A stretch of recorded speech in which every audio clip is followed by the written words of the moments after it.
Tulo ang patay ug kapin na pulo ang samdan atol sa panagbangga sa bus ug freezer van sa Naawan, Misamis Oriental. Nakaalerto si James Paulo Yap.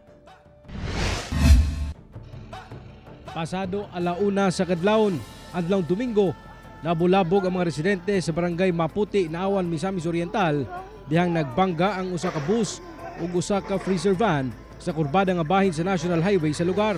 Sa investigasyon sa kapulisan, kalit kuno nga mitabok sa linya sa freezer van ang bus nga paingon unta sa Iligan City. Sa kakusog sa impact, nahulog sa pangpangabahin sa dalan ang bus. We will not discount any possibilities no considering sa oras sa maong panghitabo nga nahitabo kini siya around 1:40 AM 1:38 AM sa kadlawon. Kurbada og paubos kini nga area and ang adunay suga pero dili kayo inana kahayag usab. Tulo ang natalang patay sa maong insidente kinsa nakaangkon og severe body injury.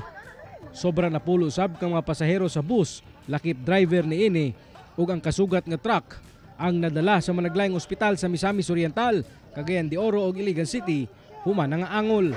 Sumala sa kapulisan, nakig-koordinar na ang management sa bus ngadto sa mga kabanay sa mga biktima alang sa posibleng compromise agreement.